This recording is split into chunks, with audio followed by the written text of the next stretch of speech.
성도 여러분, 밤새 안녕 주무셨습니까? 복된 새날이 밝았습니다. 218장 예전찬송 369장, 네 마음과 정성을 다해서 찬양드리며 하나 되게 나갑니다. 218자입니다.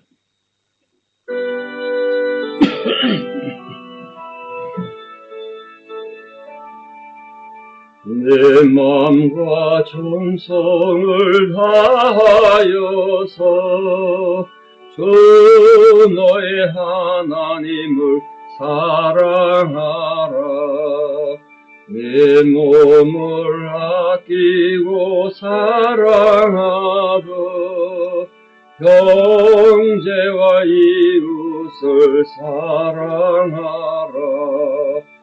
주께서 우리에게 명하시니 그 명령 따라서 살아가리.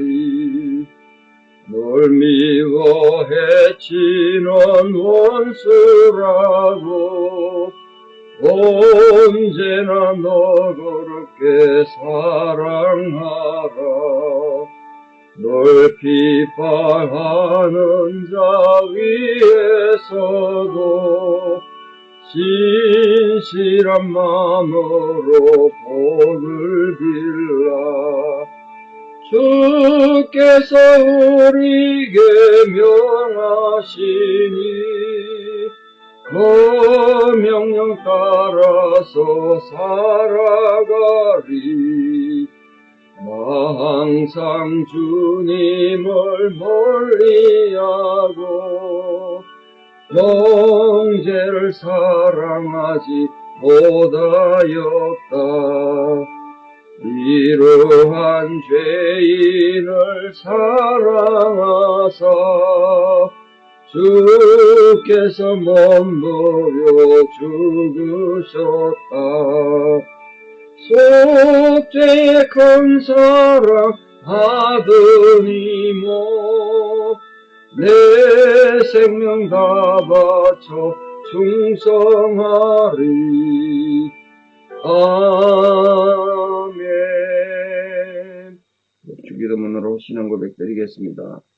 하늘에 계신 우리 아버지의 이름을 거룩하게 하시며 아버지의 나라가 오게 하시며 아버지의 뜻이 하늘에서와 같이 땅에서도 이루어지게 하소서. 오늘 우리에게 일용할 양식을 주시고 우리가 우리에게 잘못한 사람을 용서하여 준 것 같이 우리 죄를 용서하여 주시고 우리를 시험에 빠지지 않게 하시고 악에서 구하소서. 나라와 권능과 영광이 영원히 아버지의 것입니다. 아멘. 2024년 11월 12일 화요일 새벽입니다. 누가복음 5장 1절에서 8절, 누가복음 5장 1절에서 8절, 누가복음 5장 1절에서 8절 봉독에 올립니다. 무리가 몰려와서 하나님의 말씀을 들을새 예수는 게네사렛 호숫가에 서서 호숫가에 배 두 척이 있는 것을 보시니 어부들은 배에서 나와서 그물을 씻는지라. 예수께서 한 배에 오르시니 그 배는 시몬의 배라. 육지에서 조금 떼기를 청하시고 앉아서 배에서 무리를 가르치시더니 말씀을 마치시고 시몬에게 이르시되 깊은 데로 가서 그물을 내려 고기를 잡아라. 시몬이 대답하여 이르되 선생님, 우리들이 밤이 새도록 수고하였으되 잡은 것이 없지만은 말씀에 의지하여 내가 그물을 내리리다 하고 그렇게 하니 고기를 잡은 것이 심히 많아 그물이 찢어지는지라. 이에 다른 배에 있는 동무들에게 손짓하여 와서 도와달라 하니 그들이 와서 두 배의 채움에 잠기게 되었더라. 시몬 베드로가 이를 보고 예수의 무릎 아래에 엎드려 이르되 주여 나를 떠나소서 나는 죄인이었소이다 하니 거기까지 보겠습니다. 누가복음 5장에서는 예수님께서 시몬 베드로 또 동생 야고보 요한 그리고 세리 있던 레위를 제자로 삼으시는 중요한 사건을 보시겠습니다. 이 네 명들은 당시의 입장에서는 하루 계급입니다. 사람들에게 무시당하는 계급인 어부들인데요. 대개 햇사람 이러면 거칠고 이런 개념이 있지 않습니까? 이스라엘도 마찬가지입니다. 그래서 갈릴리 지역 사람들을 남쪽의 예루살렘 사람들이, 유다 사람들이 굉장히 무시했는데, 촌 사람이고, 무식하다고, 무시하였습니다. 그러니까 무시당하고, 당시 하청계급이었던 어부들, 그리고 백성들에게 내국노라고 손가락질 받던 죄인의 대표 직업이었던 세리, 지난주에 말씀드렸습니다만, 신앙 때문에 직업을 버렸던 사람인데, 그 중에 대표적 직업이 세리였다고요. 그런 자들을 제자로 삼았었다. 그건 또 여기 뒤에 이제 중풍병자, 문둥병자, 뭐 이런 환자들 고친 기록이 나오는데, 그런 연약한 환자들 고친 이런 것들은 예수님께서 이 세상 오신 목적을 온몸으로 보여주신 게 아닌가. 죄인들의 친구로 오셨고, 약자들을 구원하러 오셨습니다. 예수님이 베푸신 이 구원의 초대, 구원의 부르심은, 나는 죄인이구나. 나는 가치가 없구나. 이렇게 자신의 무가참을 느끼고 구원의 간절한 필요를 느끼는 자들이 구원을 얻더라는 거예요. 그게 이제 누가가 본 예수님 구원의 의미겠죠. 예수님께서는 어차피 처음부터 죄인을 불러서 회개시키기 위해 오셨다. 그게 예수님이 이 세상에 오신 목적 아닙니까? 근데 오늘 자꾸 잊어버리세요. 내가 대단히 잘난 것 같고, 그래서 우리 자꾸 교만해지는데, 그걸 착각 안 하도록 늘 조심합시다. 예수님 죄인을 불러서 회개시켜 오셨고, 내가 예수님께 부름받아 신앙인이 된 건 죄인이었기 때문에 그걸 놓치시면 안 됩니다. 회개라는 건 다른 게 아니라 사람이 변하는 거잖아요. 또 사람이 어떻게 변하죠? 사람이 변하려면 적어도 세 가지가 변해야 되는데, 생각이 바뀌어야 돼요. 감정도 바뀌어야 돼요. 자기 마음의 감정, 기분 나쁜 거 이게 바뀌어야 된다. 의지가 바뀌어야 돼요. 의지. 뭐 일할 수 있는 결단력, 이런 게 바뀌어야 행동이 완전히 변화된다. 지정의사죠. 그게 바뀌는 거예요. 그게 회개입니다. 예수를 구주로 맞이했던 많은 사람들은 그들의 삶이 완전히 변화되는 걸 알 수 있죠. 오늘 본문에도 우리가 보게 되는데, 자, 오늘 장소가 어디죠? 게네사렛 호수입니다. 게네사렛 호수. 사람들이 많이 몰려와서 예수님의 말씀을 듣고 있었습니다. 다른 복음서에는 없는데 유독 누가만이 이 갈릴리 호수를 게네사렛 호수라 이렇게 표현했습니다. 게네사렛 호수란 말은 긴네렛에서 옵니다. 긴네렛이 뭐냐면 유대인들이 즐겨 차던 조그마한 하프 모양의 악기입니다. 악기. 다윗이 노래를 많이 했는데 그 들고 있던 악기 하프. 그걸 긴네렛입니다. 긴네렛. 하늘에서 내려다보면 갈릴리 호수 모양이 긴네렛 비슷하게 생겼습니다. 그래서 그 호수 모양을 닮아서 악기 모양을 따서 긴네렛 호수, 게네사렛 호수 이렇게 불렀습니다. 누가만 그렇게 불렀어요. 그러니까 누가가 자세히 살피고 근원부터 살피다가 이런 것까지 사람들이 여기를 긴네렛이라 부르는구나. 다른 제자들은 생각 안 했는데 그까지 해서 호수 이름을 게네사렛 붙인 거예요. 이게 갈릴리 호수라고 하고 원래는 로마식 이름으로 디비랴 바다, 디비랴 호수, 디비랴 그 로마의 2대 황제는 티베리우스 거기에 헤롯 대왕이 그 사람한테 아침한다고 호수에다가 티베리우스 황제 이름 붙여서 여기 디비랴 바다 이렇게 됐습니다. 사실 호수인데 바다라 부릅니다. 하도 물이 없는 지역이라 조그만 호수라 그냥 바다라 불러요. 예수님께서 이 시몬의 배에 가가지고 배에 올랐다. 시몬 베드로잖아요. 시몬이 베드로인데 시몬이라는 사람은 이름이 바뀌어서 베드로가 되는데 시몬이라는 뜻이 별로 안 좋습니다. 갈대라는 뜻입니다. 갈대. 그러니까 베드로는 페트로스, 바위라는 뜻인데 의미가 좋잖아요. 그 바위 위에 예수님이 교회를 세우셨는데 이게 원래 이 시몬이 갈대처럼 왔다 갔다 하는 사람이었나 보네요. 그 이름이 시몬이. 이런 그의 배에 가가지고 배를 육지에서 좀 떼기를 청했습니다. 잘 보십시오. 지금 뭐 하고 있었죠? 시몬과 형제들이 그물을 씻고 있었습니다. 밤새 고기 잡고 얼마나 피곤했겠어요. 그물 씻는다는 거 이제 내일 고기 잡이 해가지고 정리해야 되는 건데 거기서 배를 떼라 그러면 짜증나죠. 그런데도 이 베드로가 순순히 순종했던 이유는 아마 소문을 들었든지 예수님 소문을 이전에 예수님 설교하는 걸 들었든지 예수님 권위에 이렇게 제압당했겠죠. 그리고 또 주변에 지금 많은 사람들이 몰려든 걸 보고 그게 아마 위압감을 느끼고 그게 경외감을 느낀 게 아닌가 그렇게 생각합니다. 그 배 위에 올라간 이유는 이 갈릴리 호수를 가보시면요, 호수 주변에 이렇게 경사가 이렇게 되어 있습니다. 심지어는 한 번에 많을 때는 5천 명씩 모여서 설교 들었다고 성경이 있지 않습니까? 5천 명이 모이면요, 지금도 마이크 없으면 말하기 어렵습니다. 근데 갈릴리 호수 가보면 이해가 돼. 5천 명이 왜 가능했는지.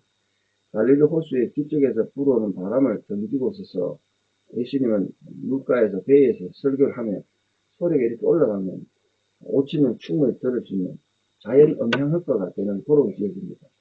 그 지형 조건을 예수님이 잘 이용하신 거죠. 말씀을 전하기 위해서.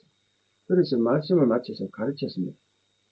근데 말씀을 마친 뒤에 4절 보십시오. 그 시몬에게 고마웠겠죠, 예수님. 예수님 설교하는데 저것도 귀찮을 텐데, 그래도 띄워주고 해서, 거기에게 또 은혜를 베풀려고 깊은 데로 가서 그물을 내려 고기를 잡아라. 자, 이게 동사가 몇 개인가 보죠. 깊은 데로 가라. 그물을 내려라. 고기를 잡아라. 세 가지 다 해야 된다. 그, 아까 회개라는 것이 자기 삶이 바뀌는 거라 그랬는데, 저는 처음부터 이렇게 생각해요. 처음부터 보면 예수님이 베드로에게 고기 잡게 해주는 건데, 이 세 가지 동사를 통해서 베드로의 삶이 바뀌는 그런 놀란 예수님 부르심이 있었다. 이때 이제 죄인 베드로에서 제자 베드로로 바뀌는 거죠. 시몬이 뭐라 그랬나 보세요. 어제 선생님, 예수님을 분명히 선생님이라고 불렀습니다. 랍비라고 불렀다, 랍비. 선생님, 우리들이 밤새 수고했지만 잡은 것이 없습니다. 특히 이 갈릴리 호수는 낮에 아침에는 고기 안 잡습니다. 밤에 잡습니다. 밤에 물이 더워서 날이 더워서 물이 온도가 수온이 올라가면 고기들이 깊은 곳에 내려가 버려요. 사람 힘으로 잡기 힘들어요. 지금 아침이 됐어요. 그래서 사람들이 몰려들 정도면 고기들이 없죠. 밤새 수고해서 고기 잡은 거 없지만 말씀에 의지해서 내가 그물 한번 내겠습니다. 고기 잡는 데는 베드로가 전문가 아닙니까? 예수님 몫으로 말이에요. 고기 잡는 잘 모를 거 아니에요. 아침에 깊은 데로 가서 깊은 데로 가면 안 되는 게 고기들이 깊은 데 내려가 버리면 고기 잡기 힘들거든요. 일반적 상식으로 보면. 그런데 예수님의 그 말씀에 내가 순종해서 하겠습니다. 예수님 말씀에 순종하기 어려운 조건이 있었는데 했다는 거야. 고기 잡는 데 오랫동안 경험 있는 이 어부 입장에서 전혀 경험 없는 목수의 아들이신 예수님인데 그 말 따르기 쉽지 않잖아요. 밤새 지금 고기 잡다가 지쳤을 거 아닙니까? 그 그물 다 씻어놨는데 그거 또 던진다? 쉽지 않았죠. 그런데도 불구하고 어떤 그 말씀의 권위에 제압됐겠죠. 왜 말씀의 권위에 제압됐겠습니까? 뭐 베드로 배가 큰 배가 아닙니다. 저 갈릴리 호수 갔을 때 그 배를 비슷한 배를 직접 본 적이 있는데요. 조그마한 보트를 생각하시면 되겠습니다. 우리 노젓는 보트 있지 않습니까? 그런 겁니다. 그런데 어떻게 되나 보십시오. 예수님이 배에 서서 사람들 향해서 설교합니다. 그럼 베드로는 지금 뭐 하고 있을까요? 사람이 조그만 배에 서면 배가 흔들립니다. 잘못하면 배가 뒤집어진다고요. 그럼 베드로는 뒤에 앉아가지고 온갖 신경을 쓰면서 배에 균형 잡고 있었더라고요. 그러다 보니까 어떤 일이 벌어졌을까요? 예수님이 사람들에게 하는 설교 토시 하나 안 빼고 다 듣게 된 겁니다. 집중해서 앉아있다 보니까. 근데 그 말씀을 듣고 베드로가 은혜를 받은 것 같아요. 예수님이 그 백성 사람들의 어떤 내용을 말했는지 본문은 없습니다만 이 베드로가 성격도 급하고 뭐 고집도 센 베드로가 예수님 말씀에 의지하여 내가 금을 내리겠습니다. 그래 말할 정도였던 거 보면 그날 아침에 예수님 말씀에 가장 은혜 받고 변화된 사람 베드로였던 것 같아요. 이게 중요하잖아요. 여러분 말씀 잘 들으면 인생이 바뀐다는 거예요. 그랬더니 거물이 어떻게 됐다고요? 고기가 힘이 많아서 6개월 있죠. 거물이 찢어져요. 그래서 다른 배, 아까 배가 두 개 있지 않습니까? 동물을 손질해서 도와달라 하니까 두 배가 다 고기를 잡아보니까 배가 잠길 정도가 돼요. 얼마나 고기가 많은지. 엄청난 거죠. 중요한 건 8절입니다. 시몬 베드로의 변화를 보십시오. 베드로가 어떻게 변했는가? 이를 보고 예수의 무릎 아래 엎드리는데 주여 나를 떠나소서 나는 죄인이로소이다. 이 고기 잡는 기적을 통해서, 그리고 이미 이 고기 잡는 기적 이전에 예수님이 들려주는 말씀을 다 들었잖아요. 단지 저는 이렇게 생각합니다. 고기가 많이 잡힌 것 때문만이 아니라 이미 앞에 예수님이 들리셨던 긴 시간의 설교, 그걸 통해서 베드로 가슴에 지정의가 작동한 거죠. 움직인 거예요. 그런데 눈에 엄청난 고기까지 자기 상식적으로 평생 물고기 잡던 어부였던 베드로 상식에서 고기 잡힐 장소도 아니고 고기 잡을 시간도 아닌데 2배가 잠길 정도로 물고기가 잡힌 거 보면 이분은 보통 분이 아니다. 이렇게 생각한 거죠. 그래서 아까 5절에 시몬이 예수님 뭐라 불렀습니까? 선생님 이래 불렀습니다. 근데 8절에 고기 딱 잡히고 나니까 뭐라 불렀습니까? 주여라고 주여, 큐리오스. 유대인들에게 큐리오스, 주라는 건 언제나 하나님을 부를 때 상징하는 용어입니다. 하나님이라 부르는 거예요. 그러니까 베드로가 예수님에 대해서 처음에는 랍비, 그냥 존경하는 선생이나 일반인보다 좀 실력이 있는 선생 정도로 불렀다가 당신이 하나님이군요. 이렇게 깨달았다는 거예요. 그리고 예수님이 하나님이랑 아는 순간 뭘 깨달았다고요? 내가 죄인인 걸 알았대요. 내가 죄인인 걸. 나를 떠나서서 나는 죄인입니다. 이걸 성경 용어로 뭐라 그런지 아십니까? 하나님, 당신이 하나님이군요. 그런데 하나님 앞에 보니까 내가 죄인이군요. 자기가 죄인이라고 깨닫는 이 상황, 요걸 겸손이라 합니다. 겸손. 인간 누구나 하나님 앞에 서서 하나님 앞에 자기를 내놓고 보면 죄인이라는 걸 깨달을 수밖에 없어요. 두려움을 느낀다고. 나를 떠나서도 하게 되는 거예요. 그러니까 이 순간 베드로에게서 보여진 이 자세가 겸손해요. 예수님은 하나님이나 겸손한 사람을 제일 좋아하거든요. 이것 때문에 지금 베드로가 제자로 부름받는 거 아닙니까? 자기가 죄인이라면 고백할 수밖에 없었어요. 우리 모두가 마찬가지입니다. 하나님 앞에서 말씀을 통해서 참된 자아를 발견하고 그러면 진정한 회개가 있을 수 있다. 그러면 우리 삶에 주님으로 인해서 놀라운 변화가 생깁니다. 그게 오늘 시몬이라 불리던 자가 베드로가 되는 예수의 제자가 되는 놀라운 사건의 시작이었고 오늘 우리에게 들려주는 교훈이 아닌가 싶습니다. 여러분 상식에 맞지도 않고 여러분 경험에도 맞지 않는 일이지만 말씀이 명령하면 그 말씀에 의지하여 오늘도 깊은 데로 가서 그물을 내리는 순종하는 분들 되셔서 그를 통해서 하나님을 발견하고 자기를 발견하는 겸손한 성도들 되셔서 하나님의 기뻐하고 주님의 참된 제자가 되는 은혜가 있기를 진심으로 축복합니다. 기도드리겠습니다.